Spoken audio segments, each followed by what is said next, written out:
নমস্কার বন্ধুরা, বনির সাথে নানা রান্নায় আপনাদের সকলকে স্বাগত জানাই। আজকে আমি নিয়ে এসেছি আপনাদের জন্য প্রতিবারের মতো এবারও একটা অন্যতম রেসিপি নিয়ে এসেছি, আদা দিয়ে পোস্তর বড়া। কারণ অনেকে নিরামিষ পোস্তর বড়া খেতে চায়, তো পেঁয়াজ দেওয়া যায় না, তাই এটা আদা দিয়ে পোস্তর বড়া কিভাবে বানাতে হয় তাহলে দেখে নেওয়া যাক আমার এই ভিডিওটা।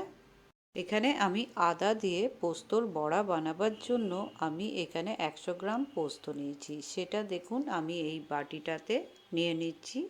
দেখুন প্যাকেট খুলে আমি এই বাটিটাতে ঢেলে নিলাম। এবারে এই পোস্তটা ভালো করে আমি ধুয়ে তারপর ভিজিয়ে নেব।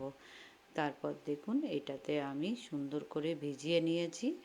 আর এটা আমি আধ ঘন্টা ভিজিয়ে রেখেছিলাম। তারপর দেখুন আমি একটা স্ট্রেনারের সাহায্যে ছেঁকে নিচ্ছি ভালো করে।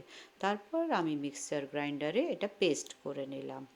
তারপর পেস্ট করার পর আমি এখানে আদা কুচি রেখেছি, লঙ্কা কুচি রেখেছি, লবণ রেখেছি, সেইগুলো একটা ছোট্ট বোল যেখানে আমি পেস্ট করে রেখেছি এই 100 গ্রাম পোস্তটা, সেটাতে আমি সমস্ত মিশিয়ে দিলাম।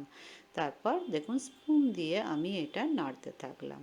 সব সুন্দর করে মিক্সড হয়ে গেল। একটা ফ্রাইং প্যানে আমি সর্ষের তেল নিয়ে নিলাম। তারপর এই সর্ষের তেলটা যেই গরম হয়ে গেল আমি এক এক করে পোস্ত দেখুন এইভাবে দিয়ে দিলাম। তারপর দুদিকটা আমি ভালো করে ফ্রাই করে নিচ্ছি।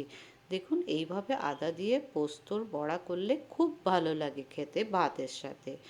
দেখুন এইভাবে এটা নিরামিষ পোস্তর বড়া, কারণ এটাতে পেঁয়াজ নেই, সেজন্য এটা আমার দেখুন দুদিকে আমি ফ্রাই করে একটা প্লেটে রেখেছি।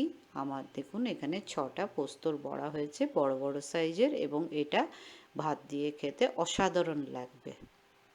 আমার এই আদা দিয়ে পোস্তর বড়ার রেসিপিটা যদি আপনাদের ভালো লাগে তো কাইন্ডলি লাইক, শেয়ার আর কমেন্ট করবেন, আর অতি অবশ্যই সাবস্ক্রাইব করবেন। আর যারা সাবস্ক্রাইব করেছেন তাদের অসংখ্য ধন্যবাদ। বেল আইকনটা প্রেস করতে ভুলবেন না কিন্তু আমার নিত্য নতুন রান্না পাওয়ার জন্য। সুস্থ থাকুন, ভালো থাকুন এবং আমার ভিডিও দেখতে থাকুন। Thank you.